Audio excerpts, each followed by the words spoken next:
Ну чё, раз обещался записать, значит, надо записать. Всем привет, с вами Макс, и сегодня будем читать мой комикс «Прячущийся». Будем читать на двух языках сразу, вот у меня здесь на русском, здесь на английском, на Тарасе будем читать. Собственно, буду пояснять за все про все, будем кринжевать, смеяться, хаять, потому что почему бы и нет. Комикс уже много лет, уже 3 года. Есть на что посмотреть, что покритиковать. Тем более я сам автор, имею право. Ну что ж, тогда без всяких каких-то длинных вступлений начнем. Начнем с первого слова, прямо с названия. Прячущийся. В чем прикол?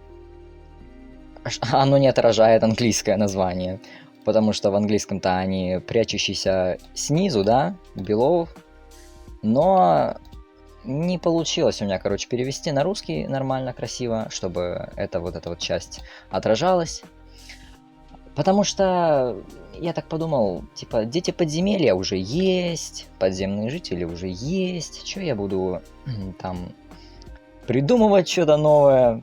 Чё я буду из себя что-то строить? Короче, пусть будут просто прячущиеся ну и хуй с ним, как говорится. Делаю русский вариант прячущихся, перематерился, пока делал русский вариант, потому что я ненавижу тайпинг. Я ненавижу тайпинг, ребята. Если бы у меня была возможность нанять тайпера, я бы это, наверное, давно это уже сделал. Я ненавижу вставлять текст вообще. Нигде, никогда, ни в фотошопе, ни в КСе, нигде. Это просто жуть, я как ненавижу это делать. Вот. Много раз, вообще-то, я уже пожалел о том, что я делал русский вариант. Но, с другой стороны, я и увидел кучу положительных комментариев, и отзывов, и поддержки, поэтому я продолжаю это все делать. Спасибо огромное. Но что-то мы прям, сколько, уже 5 минут говорим про какую-то хуйню, поэтому начнем читать. Читать мы не будем прям вот, знаете, каждую фразу. Нет, мы просто будем листать, и я буду что-то там пояснять, комментировать, и вот так же вот вспоминать что-нибудь, ностальгировать. И все. Начнем. Значит так, прячущиеся. Вот эти вот, вот эти вот замечательные нелюди. Вообще, у меня тогда скилла еще было недостаточно. Это вообще-то уже эдитная версия. Но я очень сильно хотел, чтобы они выглядели, вот, знаете, вот смоки, такие дымные, чтобы они были, могли рассеиваться и собираться обратно в свою форму. Получилось, конечно, не очень, но все равно что-то, да, получилось, и это уже было, это уже намного лучше, чем первый вариант. Я надеюсь, никто не помнит первый вариант, потому что это было ужасно. Это уже намного лучше версия. Питаются они страхом человеческим обычным, да. Собственно, есть темные, есть светлые прячущиеся. Прошу заметить разницу в рогах. Скоро будет начата 3-я книга. Это будет прям очень важный момент, на который стоит обратить внимание. Дальше. Собственно, да, любили шейпшифтиться, перевоплощаться. И застряли, не вылезли, и теперь ходят в человеческих обличиях. Собственно, всех их уже знаем. Идем дальше. Шон, Лапочка, Зайка, главный герой, Незабудки, отсылка к Незабудке. Произведение Шекспира, сочинение. Кстати, сочинение это было реальное сочинение, тема безумия, которую я писал в университете. Поэтому я ее и выбрал, потому что это была единственная тема, которую я помнил из сочинений в университете, поэтому я ее и взял. Ну, она пойдет. И Шон как раз писал сочинение по Гальме, то, которое писал я. Вот. Наш присосканок и 2, конечно же, глупеньких близнеца, как без них. Это мем с волками ржущими. А вот этот фрейм мне нравится. Он тоже уже постобработки, перезалитый, но прикольный. Здесь я еще очень плохо разбирался в 3D-моделях. В скетчапе у меня был цветной лайн в скетчапе, вот этот вот оранжевый, тут пиксели еще видно, потому что я не умел экспортировать нормально. Поэтому получилось хреновенько. Ну, в принципе, нормально. Наверняка никто даже не обращает на это внимания. Ах, да. Это у них, значит, элективный курс по public speaking. Да? Как он называется-то? Курс ораторского мастерства. И вы спросите, что вот они здесь все забыли, особенно Тодд. Вообще, что он здесь делает? Ну, во-первых, сюда пошел Шон. Шону нужно было как-то... Он решил, что взять этот элективный курс будет окей, потому что он вообще такой весь зажатый, да, он стеснительный, он хочет побороть эту стеснительность, он хочет говорить хорошо, хотя бы просто получить вот этот навык, не то чтобы оратора, а просто человека, который умеет говорить, и говорить убедительно. Кора пошла вместе с ним, потому что Кора больше никуда не хотела идти, ей было скучно, а Алфи пошел, потому что, и Кора, и Шон уже пошли, а Алфи не хотел быть на каком-то элективном курсе без них, он такой, ладно, я пойду с вами. Алфи вообще мой тотемный персонаж. А почему здесь Тодд? Забегаем немножко вперед. Глава пещера заканчивается тем, что... Ну, не то чтобы заканчивается, пещера вообще сама заканчивается тем, что Тодд гипнотизирует Шона, чтобы тот уснул. И Тодд здесь именно потому, что он хочет прокачать свой гипноз. Он хочет прокачать вот эту свою горловую чакру, чтобы его гипноз работал еще сильнее, типа в секунду. Вот поэтому он здесь. Ну и конечно же он здесь, потому что здесь Шон, это очевидно. Дальше. Любимая фразочка Алфи — это справедливо. Fair, который, да? Fair. Да. Дальше. Это преподавательница срисована с моей преподавательницей в университете. У нас с ней были плохие отношения. Поэтому каждый раз, когда я смотрю на этот фрейм, я вижу ее. Понимаю. Кстати, я забыл сказать. Ну, точнее, не то чтобы забыл, это скорее спойлер к следующей книге. Его зовут Лайм. Да, ну опять видно, да, вот эти вот пиксельные фоны не экспортнутые, а просто принтскриненные и увеличенные. Время ужина для Тодда. Хотя, на самом деле, он здесь не ужинал. А еще у меня здесь слетел эффект на несколько пикселей. Вот здесь никто не заметил, потому что никто не заметил. Но у Тодда здесь тень в виде прячущегося. Да, дальше. Люблю этот фон, очень долго на него потратил времени, но получился хорошо. Миссис Льюис, собственно, работодательница Шона и владелица вот этого всего кафе. Кексики. Покойся с миром. Это дерево на дороге. Мне нужно было как-то перегородить дорогу, и чтобы Шон выехал на проезжую часть, ясно? Я не знал, что сделать. Ну, блядь, вы что, никогда не придумывали истории, и у вас не получалось вот что-то сделать? И вот я подумал, что уронить дерево на дорогу будет идея заебись просто. Поэтому оно там лежит, поэтому Шон выезжает на проезжую часть и почти сбивается машиной. И падает в страну чудес.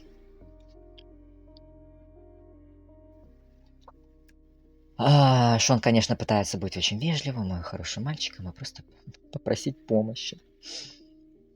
Но быстро понимает, что хуйня. Перерисованный, апдейтнутый фрейм мне нравится. Мне прям нравится. Эту что-то шутку никто не выкупил, почему от Шона так плохо пахнет. Ну и ладно. Вот люди такие, типа, совсем беспалевно выходят. Ну, ребят, ну его бы тут заметили, его бы тут сразу же нашли. Тем более от него пахнет страхом, да. Вот, поэтому он решил, что он просто куда-нибудь побежит и во все тяжкие. И там где-нибудь что-нибудь найдет, какую-нибудь дверь, может еще где-нибудь спрячется. Потому что здесь был вообще не вариант. Ну, конечно же, встреча века. Там, где ты его не ожидаешь. Тот уже побитый после встречи с Лаймом. Лайм не крепкий орешек, но и не слабак, ясно? Поэтому Тодду тоже досталось. Люблю этот фрейм. Вот этот фрейм я, блядь, обожаю. Потому что Тодд вот здесь выглядит как тот, который у меня в голове. Ну, вы сами, если рисуете, прекрасно понимаете, что в голове одна картинка, а пытаешься ее нарисовать, она вообще не получается. Ну, вот здесь Тодд выглядит прям, ну, не прям 100%, но 90%, так как я его представлял в этом фрейме. И он, ну, блядь, заебись, короче. Обожаю. Вот здесь уже какой-то, не знаю, не он. А вот здесь прям, не знаю, тестостерон ебошит прям. Кстати, да, если вы помните, Шон самый младший из всех его друзей, ему 17, остальным всем 18.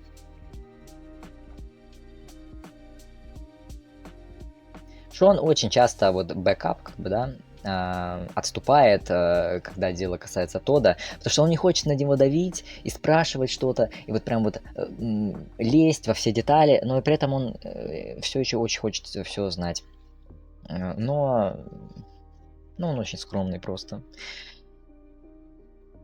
Соулмейты. Манхва про соулмейтов. Это был Пян-Пян. Да. Ой. Здесь тоже никто не заметил, потому что логично, что никто ничего не заметил. Но здесь на фоне вы видите ромашки. Конечно, это не маргаритки, которые в оригинале вообще. Тоже эти дейзис и маргаритки свели меня с ума. Потому что в английском я реально очень хотел, чтобы это были дейзис. Оказалось, что я изначально это слово неправильно в школе выучил. И оказалось, что daisies это маргаритки. А где? Они ромашки. А я думал, что daisies это ромашки. И это должны были быть ромашки. А оказывается, ромашки это chamomile. Я такой, да, блядь, ну я хотел daisies. Но в русском я хотел ромашки. Но я не хотел вот переводить, чтобы прям вот криво совсем было, да. И чтобы, особенно если чтобы это кто-то заметил. Да, поэтому пришлось все-таки stick to маргаритки. Теперь они маргаритки. Ну да, они бегут на фоне маргариток, потому что Шон у нас здесь очень ваку-ваку, да. За ручки они, потому что держатся. И у Шона трепещет сердечко. Дерево... Ой, блядь, это дерево еще. Вот изначальная идея с деревом внутри здания была просто охуеннейшая. Я ее обожал, я ее представлял в голове невероятно охрененно. Кстати, дерево неплохо получилось. И это то самое дерево, под которым Шон признался, собственно, в любви. Но потом я такой думаю, блин, если вот это вот дерево, ну, в здании, да, какого хрена здесь листья? Это вообще должен был быть чисто ствол, но почему-то здесь появились листья, а на поверхности просто ствол и просто ствол. Да, поэтому не додумал, ну и хуй с ним, красиво и все. Красиво и все. Иногда я придерживаюсь именно этого правила, красиво и хуй с ним. А первая причина это ты, а вторая все твои мечты. Красивый фрейм. Блять, я его люблю. Блять, я заплакал. Прям люблю его. Вообще эту сцену люблю. Она невероятно красивая получилась. Бульк. И это с планктоном. Вспомнил. Это должен быть планктон. Поэтому он начинает светиться, потому что он вообще очень чувствительный, небольшое колыхание, и все, он засветился. Поэтому вот, да, это должен был быть планктон. Япония живут близко к морю, но не так, что близко. Вообще, это просто небольшой городок, где вот протекает река, и, по сути, все. Вообще, вот тут не со стыков очка, конечно. Потому что вроде бы Тодд привел Шона в красивое место и говорит, типа, Шон, ну ты же любишь делать красивые фотки, да? Но при этом собирается его загипнотизировать, да? И изначально, когда я писал сценарий, Шон делал фотографию, и потом, проснувшись у себя дома, кстати, после гипноза, он обнаруживал у себя эту фотографию и понимал, что это был не сон. Поэтому здесь я такой, типа, зачем тот тебя сюда позвал делать фотку, если все равно пытался сделать так, чтобы это был сон. Короче, я сам не понял. Но я очень хотел нарисовать эту сцену, ясно? Поэтому я сломал Шону телефон. Шон, прости. И все. Есть причина для отказа. Буду про нее очень много говорить в третьей книге. Вы, конечно, и так уже знаете, что это за причина, но осветить стоит, потому что если я ее не освещу, вы скажете, развития персонажа не было. никогда не говорил, что он мне не нравится. Ой, блядь. Ой, Бадум. Люблю вот эти тоже две панели, тоже очень красиво. Тот вот здесь еще вот здесь очень красиво тот получился, прям персик. Шеф-кис. А вот эти фреймы, ну, такое себе. Ну и ладно. Кексики помялись, рип. Батя, мама. Люди еще говорили, типа, а чё, меня бы убили за разбитый телефон. Меня бы тоже, ребята, меня бы тоже убили. Но Шона не убили, потому что он живет не в реальной жизни. Да и, блядь, телефон у него, знаете, уже какой был. Раскладушечный, старый, поэтому родители и так понимали, что его давным-давно пора поменять. Собственно, Гамлет, да. И Шон мечтает о том, чтобы ему приснился его краш. Тем временем его краш. Тоже очень нравится мне эта сцена. Изначально ее не было в сценарии. Это вот когда я уже рисовал эти страницы, думал, нет, мне нужно показать, а что с Тодом в эту ночь было. И нисколько не жалею об этом решении. Дальше. Коллекционер очков, конечно, Ксандер. Кстати, да, он в русском Ксандер, а в английском Зандер. Тоже вот такая вот прикол очка. Люблю его. Просто не могу. В третьей книге будет страдать. Жестко, просто жестко. Любимый жест. Алфи еще есть любимое слово, есть любимый жест. Ксандер у нас плейбой, на самом деле. Он очень веселый, он очень позитивный, оптимистичный. И плейбой, конечно, тоже, да. Потому что, ну, кто бы не хотел себе Ксандера. Поэтому чуть ли не каждую неделю у него новые отношения, но из-за того, что он такой, знаете, легкий на подъем и вообще легкий во всем, он кажется людям очень в общем, не могут на него положиться. Такой у него вайб, что на него нельзя положиться. Но на самом деле это не так. Когда дело касается серьезных вещей, Ксандер ведет себя серьезно. Ведет себя он все равно не серьезно, но на него можно положиться. Он знает, что делает. Просто делает это по-своему. Кора вообще у нас сапожник. И ее фразы самые сложные для перевода, поэтому я их просто запикиваю. Потому что я не знаю, как их перевести. Ну и как бы понятно, что она много матерится. И да, кстати, в русском у нас здесь сапожник, а в английском у нас какой-то грузчик. Стивдор. Вот. Любят собираться у Шона в комнате, зависать. Шон любит рассказывать свои сны, как вы поняли. Кто-то очень энтузиастически, есть вообще такое слово, относится к этому, а кто-то не очень. Это, кстати, пуфик Алфи. Прям реально пуфик Алфи. И никто больше не может садиться на этот пуфик, кроме как Алфи. У этого пуфика даже есть история, которая не получила своего воплощения в истории. Я хотел сделать про нее экстру, но так и не сделал. Этот пуфик Шон подарил Алфи на день рождения. То есть они с отцом поехали в магаз, купили пуфик, приехали к Алфи домой, типа «Здре, мой лучший друг». Но Алфи такой: а чё ты его сюда привез, если мы все равно зависаем у тебя, Шон, в комнате? И, короче, в итоге они перевезли этот пуфик к Шону в комнату, и Алфи просто на нем сидит. Вот, но вообще, этот пуфик принадлежит чисто Алфи. Это подарок от Шона. Вот такая вот история, которую я нигде не рассказывал. А еще Алфи просто обожает пародировать Кору. Это его вот, знаете, это Римская империя. Он обожает это делать. Потому что, знаете, Алфи вообще очень депрессивный. Но вот есть вот эти вот маленькие моменты в жизни, ради которых он живет. И один из них — это пародировать Кору. Да, а еще Алфи очень не любит Тода. Потому что Шон ему уже все уши прожужжал про этого Тода. И Алфи еще и очень реалистичный. Реалист он такой. Поэтому Тод ему вообще не нравится. То есть Тод какой-то очень странный, вот этот шейди чел, да? Типа он есть, но его при этом нет.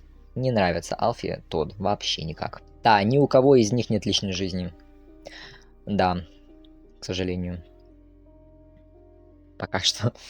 Ричард Кэмпбелл, отец Тода, собственной персоной, чистокровный, прячущийся. Они вообще семейка чистокровных, если вы забыли. Все пытается накормить Тода страхом, а тот не питается страхом. Но ничего не получается, тот постоянно теряет сознание. Вы это про все уже все знаете. Его высочество любимое, вот любимая у Ксандера называть Тода принцем, его высочество называть мистера Кэмпбелла, отца Тода, его величеством, соответственно, вот. Потому что стоит упомянуть Тода и Шон куплен просто в секунду. Новый телефон. Про новый телефон Шона тоже хотел сделать экстру, но не сделал. Опять же, потому что они должны были, Шон, Алфи и Кора, вот эта троица, должны были пойти в магазин и вместе выбрать ему телефон. Они, собственно, это пошли, сделали, но мы с вами этого не увидели. Очень люблю этот фрейм с Ксандером. Тоже очень получился здесь хорошо. Ксандер вообще очень любит играть в детектива, искать Тода, потому что тот постоянно теряется. Этот фрейм нужно будет переделать, потому что он больше не актуален. Если кто-то пытался тут просматривать контакты, можете больше этого не делать. Они не переделывать надо все полностью, потому что сценарий поменялся. Вообще много чего поменялось. Вот еще один момент. Благодаря вам я узнал, что дальтоник. Спасибо. Еще раз. Потому что люди такие, в смысле на нем синяя роба? Она же зеленая. И после этого я понял, что не различаю синий и зеленый. Но я японец просто в душе. Да. Вот. Потому что я реально не думал, что вы видите здесь зеленый, потому что я вижу здесь синий. Но потом я просто запостил в ВК опрос, типа какой-то цвет, и все сказали зеленый. Смешно, но в тот момент было очень обидно, прям до слез, потому что я не знал, что я не различаю между зеленым и синим. Ну ладно, между вот этим вот какой-то цвет. Спрашиваю себя, какой-то цвет, если я, блядь, не знаю. Цвет морской волны, который цвет. И между синим, вот между ними вообще не различаю. Вот здесь я вижу, что это зеленый, но здесь, это, короче, не важно. Кора всегда готова к Махачу, потому что Кора, она защищает Шона. Я сейчас скажу, почему она защищает его. И только попробуйте что-то в сторону Коры мне еще сказать. Я ее обожаю. Она самая лучшая девочка в этом комиксе. Откуда все знают в школе, что Шон гей? Because of Кора. Да-да.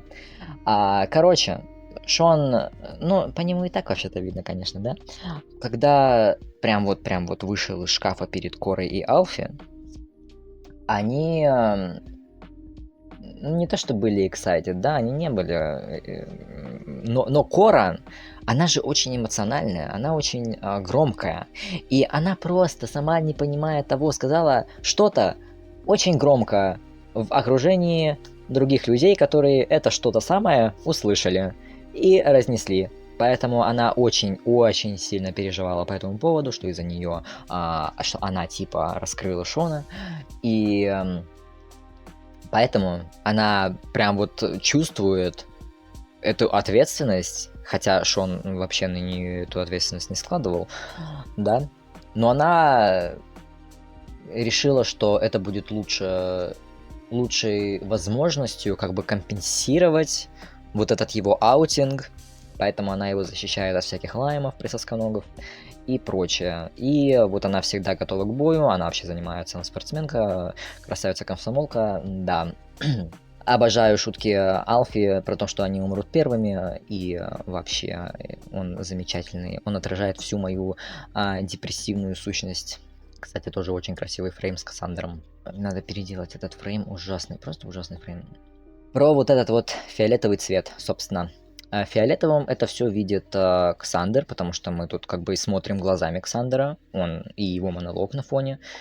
Но вот эти вот детки не видят этого фиолетового цвета, для них это просто комната, светлая обычная белая комната, лаборатория там и прочее. Они это все не видят. Очень какой-то длинный монолог про систему защиты и охраны. Какие комнаты есть в подземелье?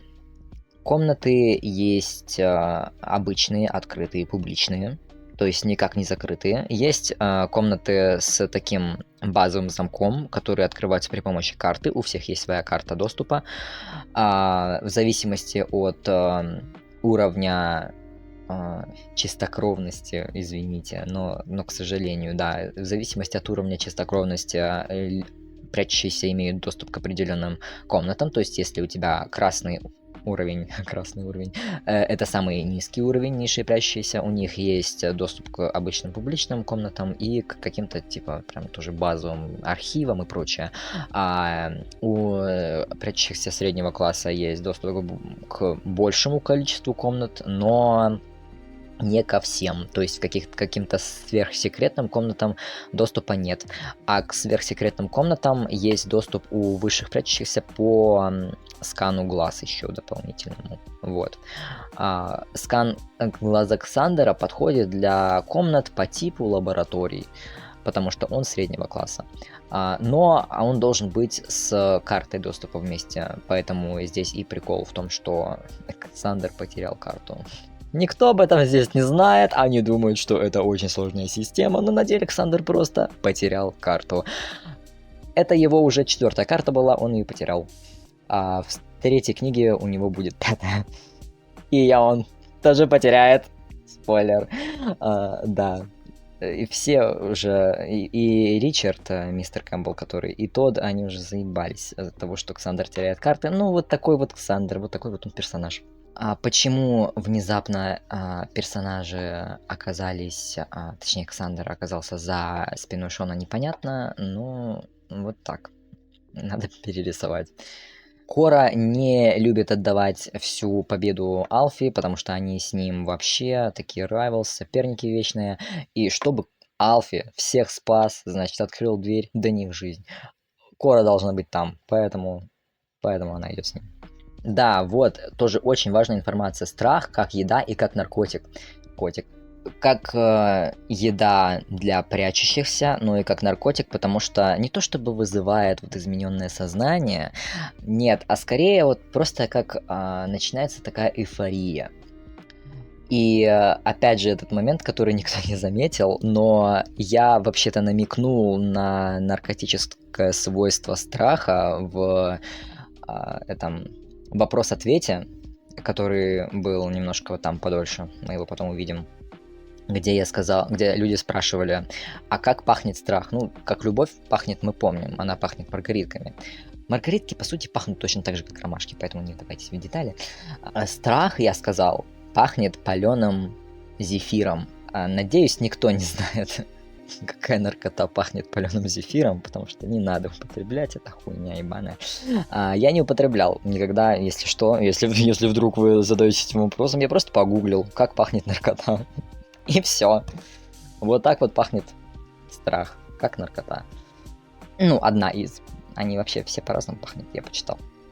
Но в основном какой-то палью. Ее же поджигают в основном. Да, вот, если будет сильная волна страха, тогда у тебя может начаться паническая атака. У Шона была паническая атака, мы ее с вами увидим, я ее прокомментирую. Справедливо. Да, удобно, все отмечено, замечательно. А здесь Тодд тянется не к страху, к фиолетовому, он тянется к вот этой вот желтенькой полоске света, потому что желтый это цвет любви. И вообще любой любви, то есть не только романтической, а и, например, любви от родителя к ребенку и наоборот. Мой лучший друг, мне очень нравится, как эта глава называется в английской версии My Day One. Я просто обожаю это. Ну, замечательное выражение. Ну, понимаете, они же Day One, прям вот с Day One они вместе были. Ой. Вот, кстати, Шон здесь отдал своего журавлика Тодду. Да, у меня может сесть голос. Если он сядет, значит он сядет. Извиняться, если это не буду. Это не гейская картинка, но это лучшая картинка в комиксе. Это просто дружественный рисунок. Я не знаю, почему люди здесь подумали, что это какое-то новое поколение геев. Нет, это просто дружеский рисунок. Они лучшие друзья. Ясно? Друзья. Шон, конечно, так уже не думает. Точнее, ну, на тот момент Шон уже не думает про Тода как про лучшего друга, но Тод здесь думает про Шон только как про лучшего друга, потому что у Тода наконец-то появился друг. И вот он говорит, Тод говорит, что Шон светится желтым, потому что Шон уже испытывает к нему романтические чувства. Мать сразу понимает, про что говорит Тод. Я как-то упоминал, что у чистокровных есть не дополнительные способности. Они не только чувствуют страх и потребляют страх, но они еще и чувствуют эмоции. Тод чувствует любовь, привязанность, романтические чувства. И он видит это в виде желтого цвета, исходящего от людей. И его мать, Эделин, вот с ним рядом, она тоже, у нее точно такая же способность, она тоже видит любовь. Поэтому она сразу понимает, в чем прикол. Ричард, отец Тода, он чувствует злость, он видит ее. Вот. Но помимо этого у них еще есть дополнительные способности. У Тода это гипноз, у Эделин это физическая сила, а у Ричарда он опять же способность видеть, он видит ложь. Поэтому ему солгать вообще невозможно. Он это все сразу прогадает. Вот здесь я не знаю, что случилось с Тодом в этой главе, но он какой-то лысый здесь. Не знаю почему, ну там. Кора. Я просто люблю. И, кстати, этот фрейм один из лучших с ней. Я его тоже обожаю. Стырить на память сувенирчик, а в чем, собственно, грех? Опять же, прикол, который в английской версии никто не понял. Ну, потому что я в этом никого не виню. Все дело в Ванге, которая просто не популярна в англоязычном сообществе. Ну да, вообще прикол-то... Я мог, конечно, заменить Вангу на какого-нибудь Мессинга, там еще на кого-нибудь мужского пола или там близкого к англоязычному сообществу, но я решил, что это будет скучно, ведь прикол-то в том, что Алфи олицетворяет себя с какой-то там бабушкой. Вот в этом был прикол. Да, Александр спешит на помощь. Вот, вы помните, вы увидели, вы поняли. Это та самая библиотека, в которой Глен с Джеймсом познакомились по полуторной книге про историю Глена. Первая сцена как раз вот в этом месте. Этот фрейм я не рисовал. Ну, в смысле, я его, конечно же, нарисовал, но это абсолютно идентичный фрейм с незабудки. Я просто такой, подождите, у меня в незабудке персонажи держались за руки, так, я нашел и просто обвел его. Ну, я же его уже один раз рисовал, зачем мне его второй раз рисовать с нуля? Вот и все. Да, вот здесь это не исправленные еще страницы.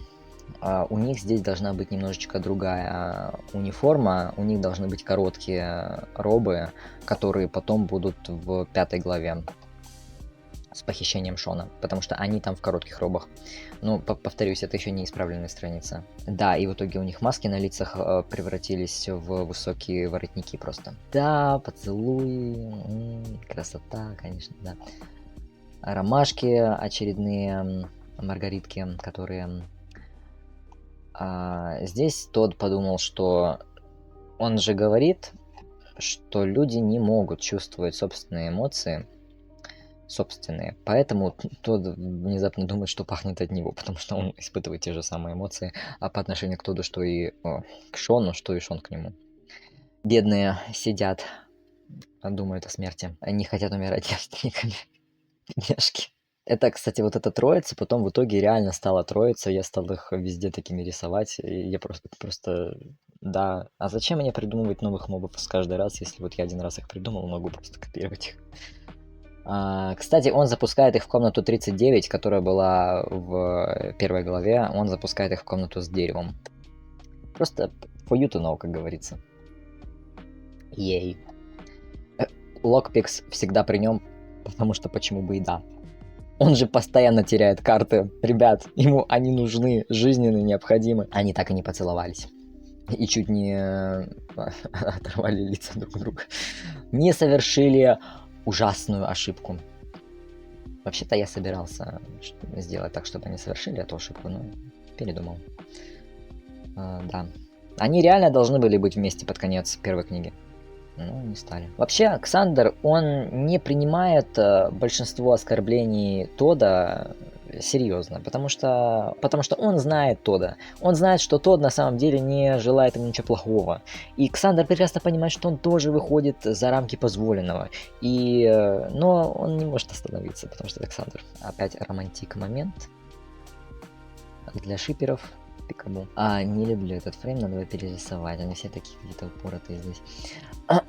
Да, здесь я еще тоже очень плохо знал, как вставлять эти фоны, поэтому все выглядит таким, знаете, вот очень-очень пестрым, очень темным.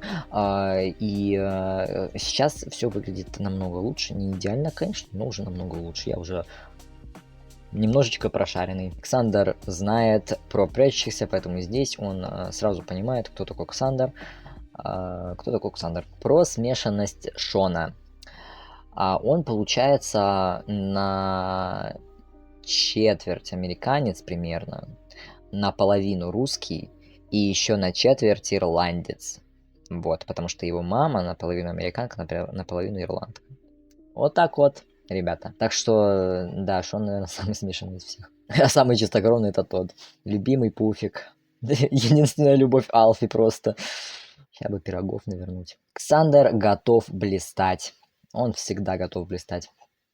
Люблю эту обложку. Очень красиво, эстетично получилось. Фон не очень, но неважно. Люблю вот эти светящиеся глаза. Ну, и Ксандр любит выделываться. Ну, чё.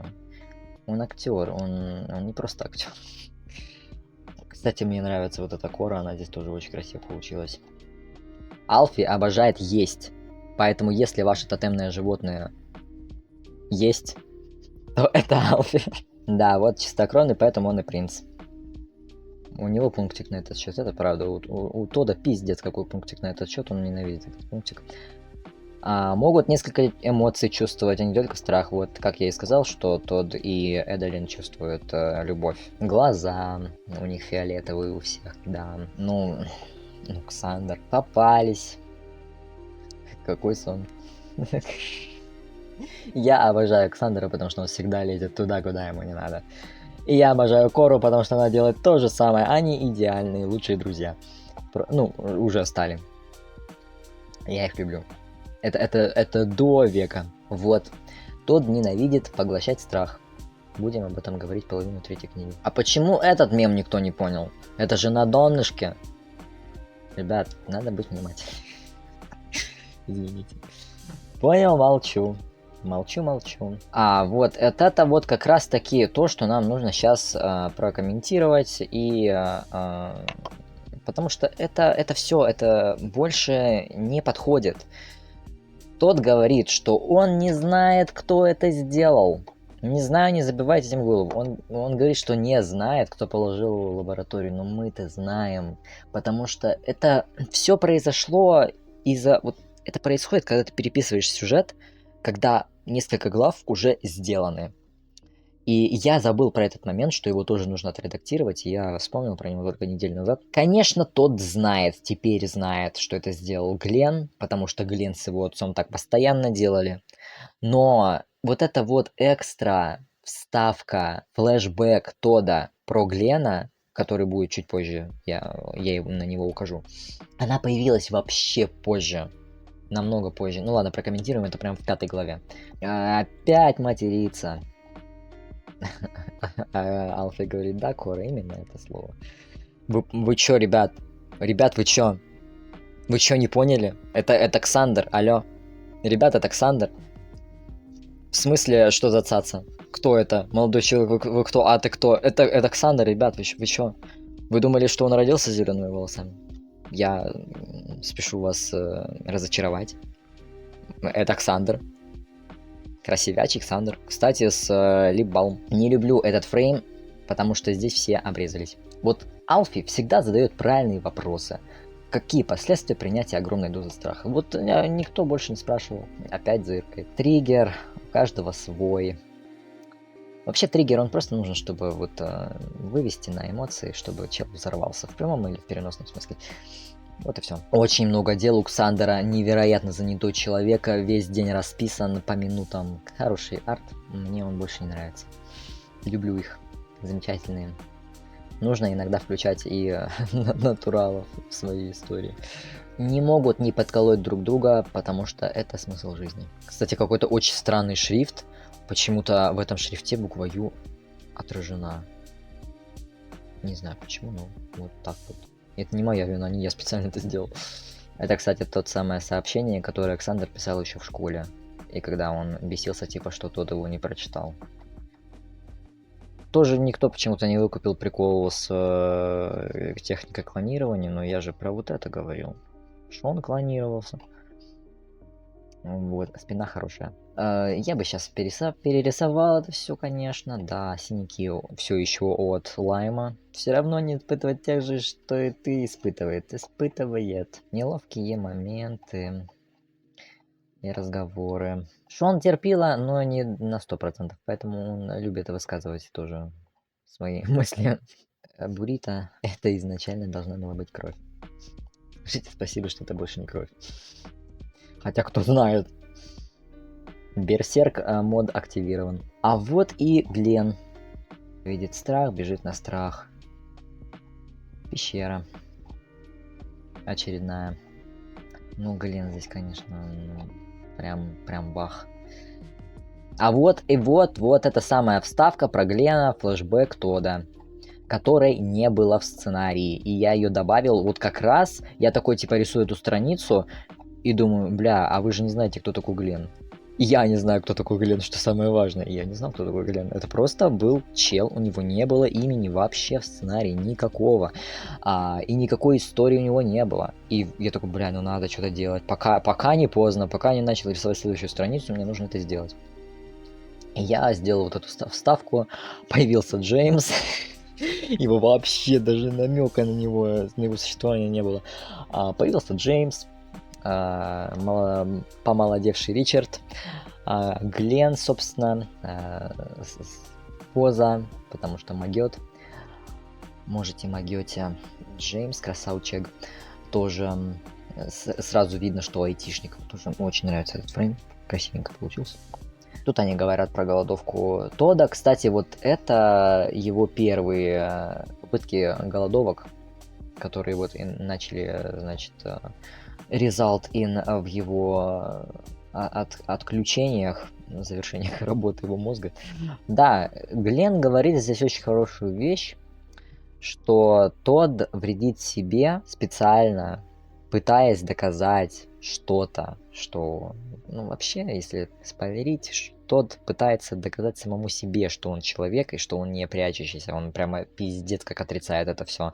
И поэтому он и не питается страхом, по крайней мере, старается это делать. Глен ему говорит, если ты хочешь кого-то убедить или себя в этом, нахуй себе вредить, если можешь сделать это другим способом, блядь. А тот такой, типа, нет, я подросток. У меня гормоны. Я буду делать то, что хочу. Мне нравится эта кофта, я ее переделаю. Ну, я потому что буду редактировать все равно это все, и не надо, мне не нравится. Тодд имеет в виду Шона, он смотрит на Джеймса и Глена, и Джеймс как бы почти человек, но Джеймс низкий, прячущийся, низшего класса в смысле. Поэтому тот говорит, что нет, эта ситуация все равно другая, и у них с Шоном не может быть подобной, потому что Джеймс все равно прячущийся, а Шон вообще никак не прячущийся. Александр спешит на помощь. Вопрос-ответ. Вопрос-ответ, что здесь важного было. Высшие, средние, низшие. Пояснение. Вот зефирки, горелый зефир. Собственно, блядь, точно, история наоборот. Может быть, когда-то будет, может не будет. Вот те робы, которые должны были быть на людях в главе, где Тодд и Шон прятались в шкафу. Вот такая должна была на них быть одежда. Если вы забыли, Глен здесь пытался сделать так, чтобы Тодд выглядел как те самые слендерменчики из пролога. В одном из возможных сценариев Тодд действительно должен был обратиться. А здесь произошел взрыв всего. Взрыв жопы произошел. Да, прячущиеся чувствуют такие взрывы, поэтому Ксан сразу проснулся. И вот эти тоже сразу почуяли, а эти оказались под волной страха, и их ебануло. Так же, как и Глена, поэтому он упал. Тем временем родаки тоже внезапно чувствуют и слышат инфу валерьянка. Мать готова убивать. Мне нравится этот фрейм. Красиво. У Шона начинается паническая атака, потому что он тоже оказался под волной. И тут вот начинается превращение. А у Шона продолжается паническая атака, он перестает говорить, точнее теряет голос. Такой смешной фрейм. Потому что по-любому вы не смотрели на него так, как я смотрю на него. Что здесь делает тот? Он выпускает из себя весь накопленный за день страх, который он поглотил в лаборатории, в которую его запихал Глен. Вот. Но думали ли вы о том, что тот здесь просто рыгает? Просто немножко по-другому. Живите с этим. Вот пришли... Короче, если вы прям какой-то знаток русских сериалов, боевиков, возможно, кого-то из них вы узнаете, потому что это все челы со скриншотов из русских боевых сериалов. Собственно, Джеймс, те 3 моба, на которых я тыкал. Люблю вот эту позу, ну красиво стоит. Глен видит Джеймса, понимает, что Джеймс тут тоже очень сильно причастен. И все, начинается побойка. Ага. Шон спрашивает про Кору, Алфи и Ксандера. Конечно, их там не было. Но они должны были быть там. У меня была такая в голове охренительная просто сцена вот этой 5 главы. Там такой бой должен был быть просто, прям невероятнейших масштабов. Экшен должен был быть выкачан на 100%. Там и Тодд, изрыгающий вот это вот все, и бьющиеся, прячущиеся, и люди, и команда Глена, и там еще должны были быть и Кора, и Алфи, и Ксандер, которые должны были быть за этим всем наблюдать из чащи леса, и... Короче, такая должна была быть сцена, но потом я пришел к этой главе и такой, ой, нет, я не хочу. Зачем? Я подумал, зачем там Кора и Алфи, какого хрена они там забыли? Зачем туда приперся Ксандер? Я такой, типа, нет. Нет, они должны спать у себя дома в кроватках. Поэтому так и было. Ой, люблю эту главу. Очень красивая глава, мне она очень нравится. Очень нравится мне вот эти страницы, такие прям цвета хорошие получились. Очень часто, когда рисуешь главу, не знаешь, во что нарядить своих персонажей, чтобы их одежда сочеталась с фоном. Поэтому приходится накладывать либо очень много эффектов на фон, либо очень много эффектов на одежду, чтобы она начинала сочетаться между собой, чтобы это не пестрело и все было в одном тоне. Не всегда так получается, а здесь прям и цвета хорошо друг к другу подходят, и эффектов немного прям... Нормально, редко такое получается. Вот та глава, где они сидели у Шона в комнате, если вы сейчас визуально ее себе вспомните, она прям очень пестрая. Вот сейчас мы здесь, по-моему, в английском языке. Да, очень много всяких цветов, более того, они очень темные, и мне прям вот это больше всего голова мне не нравится зрительно, потому что фокус постоянно съезжает, и очень много цветов, и темных, и теней много всяких, прям грязных, ну типа по чесноку. Поэтому вот эта глава в плане цвета мне вообще не нравится, а вот эта глава в плане цвета мне очень нравится. Да, Александр, отец Шона, присверлил вот эти вот все открывающиеся окна, ну потому что just in case. Just in case, вот.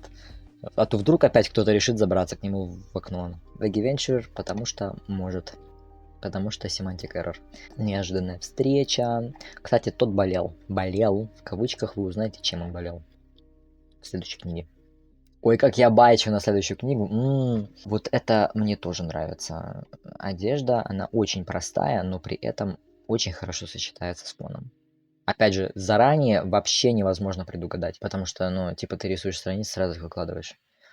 А не так, что ты нарисовал главу и потом выкладываешь понемножечку, и у тебя есть время там что-то исправить. Ничего нет времени исправлять. Вот, собственно, то дерево торчащее. Да, тоже неплохой фрейм. Я прям удивлен, что у меня дерево получилось. Ну, бля, ну как красиво, ребята. У Тода лучшее сочинение в классе по теме Madness, который был, да, у Шекспира. И у Тода лучшее сочинение. Потому что Тод... У Тода... У Тода, Тод. Катод.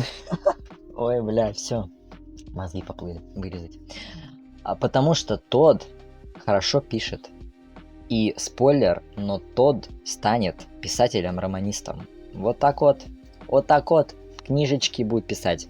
Что он действительно страдал и страдает до сих пор бессонницами после похищения. Ну, блядь, как будто эта хуйня может пройти бесследно. Ой, люблю этот глазик, хорошо получился. И этот фрейм тоже очень хорошо получился. Даже если здесь очень мелкие детали, которых не видно, и которые, может быть, и детально и не прорисованы, но мне все равно нравится этот фрейм, потому что, вот, ну, вайб такой хороший. Тот признается, что ему понравилось целовать Шона. Это, кстати, был их первый поцелуй. Вообще их первый поцелуй, и у каждого из них это был первый поцелуй. Вот так вот. А вот этот фрейм я не люблю. Он не получился так, как я хотел, чтобы он выглядел. Тот говорит, я не должен, но при этом обнимает. Да-да. А вот этот неплохо получился. Да, Шон, вот этот фрейм тоже не получился так, как я хотел, но все равно получился окей, да. Вот как на удивление хорошо, говорю, сочетается вот эта вот эта одежда и с предыдущим фоном хорошо сочеталась, и с этим хорошо сочетается. Бля, идеально. Вот эти вот постельные тона самые охуенные. Вот реально. Зачем какие-то, блядь, там вот эти текстуры нужны? Если можно, просто заливать и все. А вот этот фрейм мне не нравится. Я хотел нарисовать Тода здесь прям, знаете, таким, типа мачо, но при этом мачо, который открывает свои чувства в первый раз вообще в жизни, считайте. Но не получилось так. Да. А вот это красиво получилось. Ну, от фрейма к фрейму, повторюсь, скилл скачет. Наконец-то Тод это сказал. Сколько мы уже пишем? Больше часа, пиздец. Неразрешенный вопрос. Мне очень нравится вот эта двусмысленность в русском языке, потому что в английском это unresolved. В английском, да, unresolved question. То есть не вопрос, который не решился, остался неоткрытым, остался без ответа, и который нужно сейчас решить. А в русском языке это еще и запретный вопрос. Вот мне очень нравится эта двусмысленность, прям очень красиво получилось, вообще не могу. Финальный штрих. На самом деле не финальный нихуя. А вот это, вот эти страницы мне не нравятся, потому что голубой здесь просто вырви глаз получился. Мать пошла в атаку. Увидите продолжение вот этой вот фразы «Мы сами творим свою судьбу» в третьей, а может даже в четвертой книге, я не помню. Не то чтобы не помню, я еще не написал сценарий. Да, но она там будет. Она там будет. Ну, если что, на бусте уже есть. Это экстра в виде в стиле манга, то есть в черно-белом стиле, читается справа налево про вот как раз Алфи, комментирующий вот эту вот фразу кое-кому, не буду говорить кому. Опять лайм. Кстати, лайма будет много в третьей книге. Не то, что прям очень много, но достаточно. Этот время мне не нравится. Точнее, Ксандр просто здесь получился как какая-то бабка.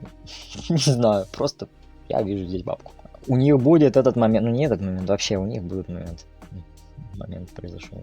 Момент был, как это в мужском, женском что-то было подобное. Момент есть. Скажите, то есть ваша мама употребляет? Был момент. А вы? Момент есть. Кицуне, потому что Александр Кицуне забыл наложить тени на телефон. Ну и ладно. Вообще, Алфи редко переполняют эмоции, но... Ну да. Александр, кстати, этот Купидон. У меня даже где-то есть скетчи, где он Купидон, но, наверное, на бусте. Да, его лишили души. В авторендинге, ой, в послесловии буду комментировать это, ну вот буквально скоро. Оставшимся стерли память. Ой, слава богу, никто не комментировал про это пока до меня. Никто же не комментировал до меня? Нет. Потому что у людей мог назреть вопрос, а почему вот им стерли память, а Глену, например, память не стерли? Ну, во-первых, потому что люди, совершившие преступления, должны помнить о своем преступлении и должны покаяться. Я неверующий, если что. Другим стерли память, потому что... Потому. Я не придумал, почему. Я изначально всех их хотел превратить в овощей, понимаете? Но я как-то не продумал момент, а где у них тюрьма. Вот этот момент я не продумал. Поэтому и получилось все очень сумбурно. Возможно, я когда-то это подредактирую, а возможно, нет. Да, им выдали теперь карты. Они, ну, как вы видите, карты красные, то есть прям с очень ограниченным доступом. Они вместе работают, у них редко выходят смены одновременно, в основном они работают в разные дни. Миссис Льюис. Ну, они просто и так как бы прекрасно знали, что Шон гей, кого по нему видно. А Тодд нет. У него будут траблы с родителями. Да, это тоже будет частью 3-й книги. Или 4-й, не знаю. Как разделится, так и разделится, я пока не знаю. Там просто дико огромнейший сюжет. Я не думал, что он будет настолько огромный. Я не планировал такой огромный сюжет. Я вообще, по чесноку, прячущиеся должны были закончиться на главе с пещерой. Все.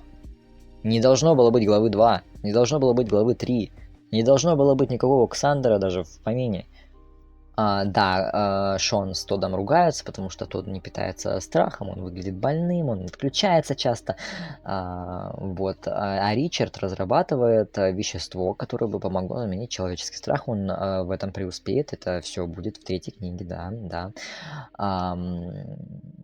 Пытаются разговаривать, но Тодду пиздец, как тяжело разговаривать, не умеет он через рот говорить. Не умеет. Good things take time, короче. Ой, простите, ну все, у меня уже голос сел, я в произношении сейчас не пойду. Теперь у Алфи новая головная боль, блять, в виде Ксандра. То сначала ему мозги промывали с нами про то, да, а теперь тут и реальный, тот еще вот этот вот клоун, он его клоуном называет, попугаем еще. Да, так что бедный Алфи, прости. Да все такие милые. И тут по 14-15. Вот этот фрейм тоже мне очень нравится, вот эти вот тени от листочков, прям вау. Плакает. Тут Эдалин имеет в виду, что на самом деле Ричард тоже как Тодд эмоциональный, но все держит в себе. А Эдалин, она ой, как знает, каким бывает эмоциональным Ричард. Я об этом еще вообще даже нигде не рассказывал. Я об этом даже не упоминал ни на Бусти, ни на Патреоне. Я вообще в этом месяце собирался нарисовать арт, который бы отражал вот их необычные отношения, скажем так. Но не нарисовал. Потому что, месяц такой хуёвый был, если честно. А что еще? Ага, у меня есть заряд? Да, зарядки хватит. Давайте тогда быстренько еще пробежимся по истории Глена. Раз уж она... Ай, блядь, она не вся готова. В смысле, она-то вся готова, но она не вся выложена. Ну ладно, тогда в следующий раз разберем. Вот та самая библиотека, через которую пробегали Шон и Тодд. Я все сказал? Или я еще что-то должен был упомянуть где-то?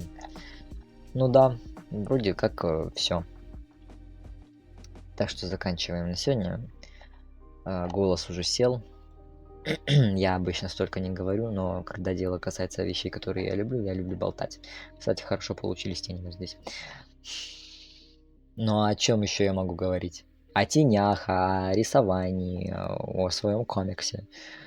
Да, 3-я книга будет жесткая. Жесткая. Кстати, могу проспойлерить вам персонажей из 3-й книги, раз уж я ее столько раз упомянул сегодня. Подписывайтесь на мой твиттер. Вот, собственно, вот этот персон будет. Это новый совершенно персонаж. Да-да. Вот она будет. Ну, я думаю, можно предположить, кто это может быть. И, собственно, миссис Льюис. Миссис Льюис будет играть огромную роль в третьей книге. Вот она, а потом уже Ариана Гранде, она все порешает, по красоте все сделает. Вот эта вот женщина возьмет все в свои руки. Понимаете? Вот она победит все зло, которое есть. Так что держим за нее кулачки. Эта женщина создала свой бизнес, значит, открыла свою кофейню, значит, и еще и взяла все в свои руки. Ну, короче, так что да, ждите ее появления как второе явление. Да, все, заканчиваем. Спасибо, если вы до конца посмотрели. Спасибо и извините, если вы слушали, как я ржу какой-нибудь просто.